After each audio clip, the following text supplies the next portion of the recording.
Have you ever stumbled on something that's like unexpectedly profound? You think it's one thing, and it turns out to be this whole other level of wisdom. Oh, absolutely. Like what are you thinking of?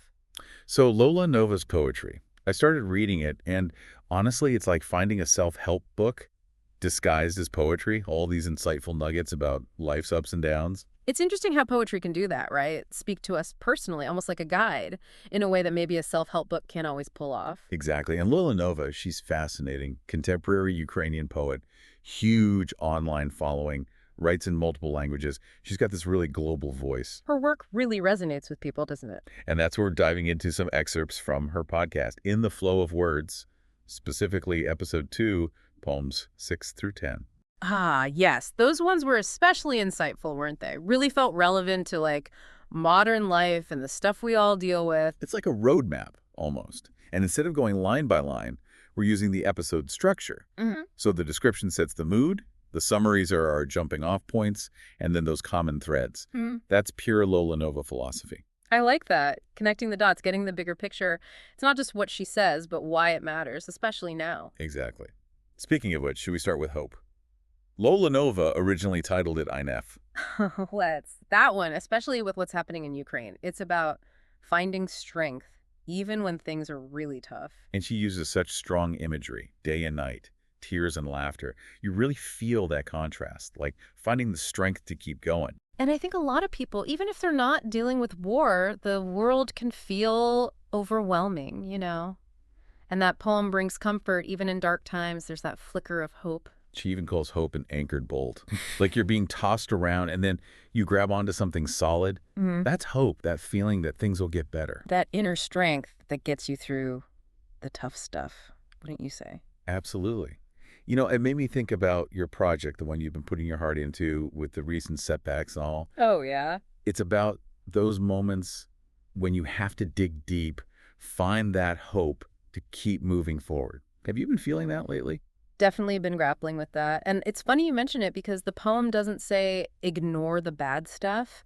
It's more like acknowledge the pain, the fear, but choose to hold on to hope. It's that even when things are difficult, there's still beauty, still reasons to keep going. And sometimes that hope comes from unexpected places. Speaking of unexpected, Heart Rhapsody, or as Lola Nova first wrote it, a gemma is a wild ride of emotions, celebrating all of them, not just the good ones. And the way it's structured, 3 parts, almost like the heart's journey. First, recognizing the heart can be wise and foolish, tender and brave. It's so human, feeling it all. What do you think of that? It goes back to her thing about being authentic, owning all parts of yourself, even the messy ones. And that's what's so cool about her work. She doesn't shy away from tough emotions. She leans in. The second part of Heart Rhapsody goes deep into pain, heartbreak, betrayal. It's raw, relatable, honest. That's where the growth is, isn't it? Allowing yourself to feel it all, sit with it, and learn. It's like she's saying, go ahead, cry, be angry, grieve, because that's how you move through it, become stronger, more complete. And I love how she uses rhythm and repetition in the poem like a beating heart. You really feel the intensity of those emotions. It's like experiencing those emotions right alongside her. Very powerful. It really is, and it sets up those next 3 poems perfectly. Upon arriving, or Bufaba, then the sensible trio, which is Wuva, and lastly, focusing on small things, or Uvo. Lola Nova goes from our inner world to how we navigate the world outside, with intention and grace, you could say. And this is where the common threads come in, right? Instead of looking at each poem by itself, we see how they connect to these themes she always seems to come back to. Yeah. Seeing how her ideas link up, how they build on each other to make this whole philosophy for a good life, a fulfilling life. Ready for the first thread? The joy of selflessness? The joy of selflessness, that's a big one, especially in our world. Hmm. It made me think of, upon arriving, how she talks about finding happiness from giving without expecting anything back. Kind of radical when you think about it. It is radical, but there's also a simplicity to it. Like, shift your focus from what you get to what you give changes everything. Right. It's like you get what you give, but flipped around. And I love how she connects it back to showing love, well-being to the people around us, Not saving the world, just little acts of kindness. Exactly. Like when she writes, when you arrive, offer health and well-being. It's like show up for people with an open heart, ready to help. Ask that coworker who's swamped, what can I do? Or just listen to a friend who's having a rough time. Being there, being supportive, no strings attached. Which honestly can be hard. We're so used to what's in it for me. But she's saying, come from a place of abundance, give freely. Finding joy in connecting, knowing you made a difference for someone. And that leads into the next thread, balance and mindfulness, which I think the sensible trio and focusing on small things really get at. How to find peace, balance in our crazy lives. It's like she's giving us the tools, right? And moderation, that's a big one.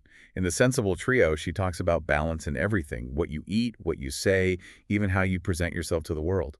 Being mindful of the choices we make, trying to find harmony inside and out, not overdoing it, because real happiness, it doesn't come from always chasing after more. Less is more, sometimes, I think she's saying. Simplify and make space for what matters. It's a good reminder to slow down, you know? Huh. What about you? Oh, totally. It's like that whole intentional living thing. She was onto something. Happiness isn't about having more. It's about being present, being thoughtful. And that's why it resonates. I think people are craving that balance, that meaning in all this chaos. For sure. And it's from that place of mindfulness that we can let go of what's not serving us anymore, which brings us to letting go, especially in our go world. Oh, I know it. So easy to get caught in that, always striving. But in focusing on small things, she says, real peace comes from letting go of control, not sweating the small stuff. Right. Like you don't have to carry it all. You don't have to be perfect or have all the answers or be in control all the time. There's freedom in that surrender to the present moment. And I love how she gives us actual things to do, to let go, choose love over anger, patience instead of frustration, be grateful instead of resentful. Simple, but so powerful, those shifts in thinking. You know, it's funny. Usually with poetry, you think, okay, time to analyze, break it down. But with her, it's different. It's like she's speaking right to your heart, you know. Those little bits of wisdom go straight to your soul. That's a good way to put it. It's her language, I think. Simple, but it stays with you. Deeper than just understanding the words, you feel it.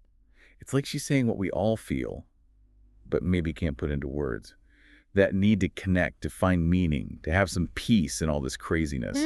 And she's so real about it, so honest, talking about her own struggles, her doubts. It makes it okay for us to do the same, you know? Like she's creating a safe space, saying, hey, we're all in this together, no matter how messy life gets. Exactly. And that's where the good stuff happens. When we can be open with each other, admit we don't have it all figured out, that's real connection. That's how we help each other grow. It just occurred to me, the fact that she's doing this through social media is kind of interesting.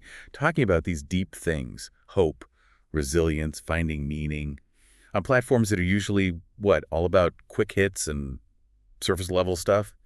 Seems almost backwards. It does, but somehow it works.